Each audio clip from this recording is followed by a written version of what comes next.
I consider myself an optimistic realist. I know what's realistic to believe, but I also know there's power in the mind. Have you seen the movie Split? I think that movie describes it perfectly.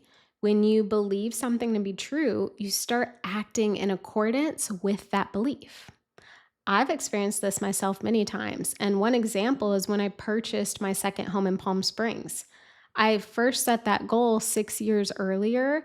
I wasn't sure how I would accrue enough money to make that goal happen, but I saw it in my mind. And I would even take trips to Palm Springs to look at houses.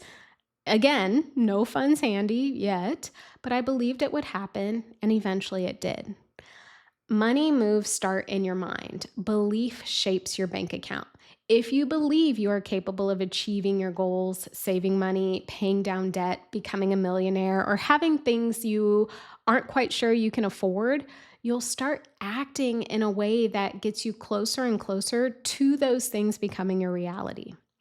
Not everyone believes this, or maybe they just need more convincing. And that's what I'm here for. I'm sharing some key insights into how belief shapes your bank account with the ultimate goal of helping you use your own mind to achieve the things you want most in life.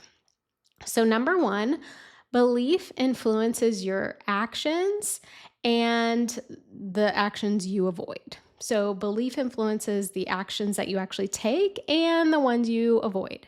Every action begins with a belief, even small actions. When you believe you can change your financial situation, you start looking for solutions instead of focusing on problems. You take initiative, you explore new habits, you follow through, you show up differently.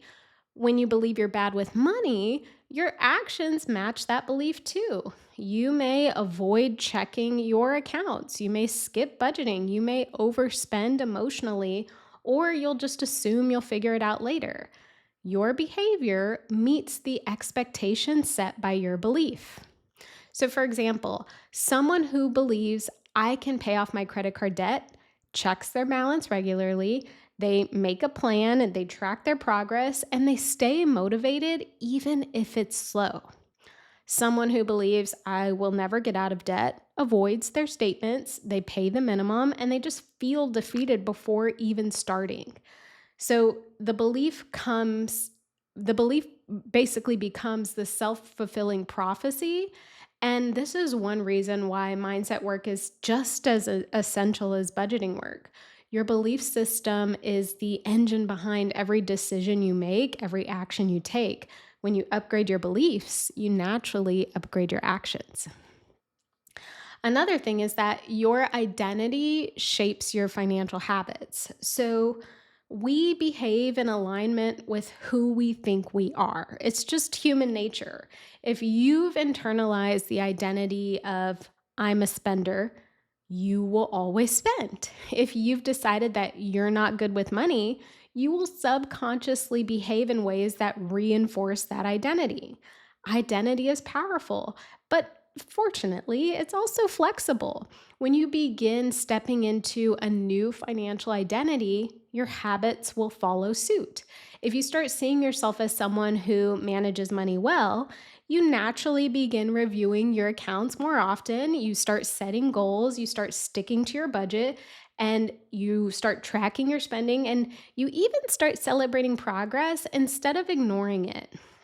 Now, in my one on one money coaching program, this is one of the very first shifts that we work towards.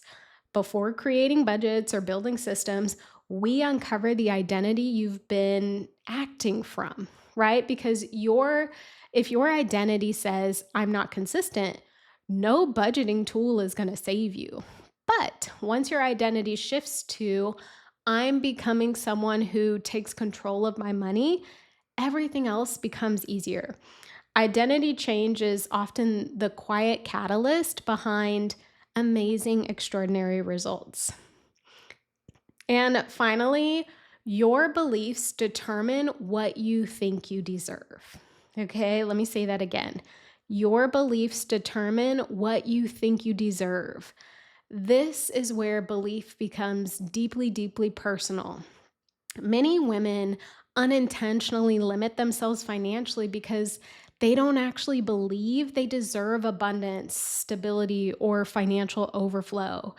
If you don't believe you deserve wealth, your subconscious will find ways to sabotage it. You might spend impulsively, you might avoid saving money or constantly take it out of savings, or you may shrink your goals to make them feel more realistic.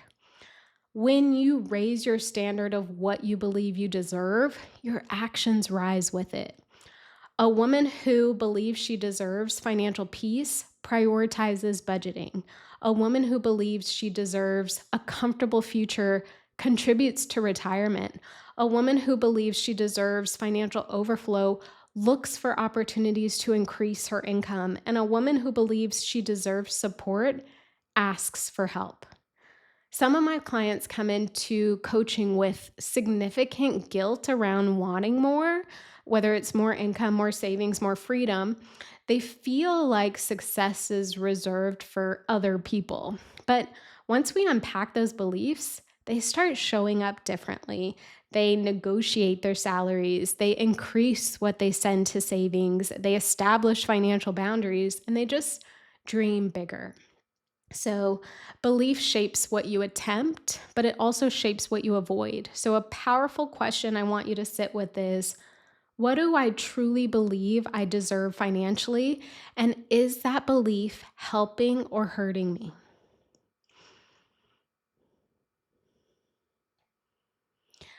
I want to end with this. The way you think about money shapes the way you interact with money. Your beliefs influence your habits, it influences your confidence, it influences your decisions, your identity, your consistency, and ultimately your results. Belief is not the whole story, but it is the beginning of the story. So, if you are ready to strengthen your belief system, reshape your financial habits, and just step into a more confident version of yourself, I'd love to support you. Drop a comment below to share any thoughts or epiphanies you have about your beliefs.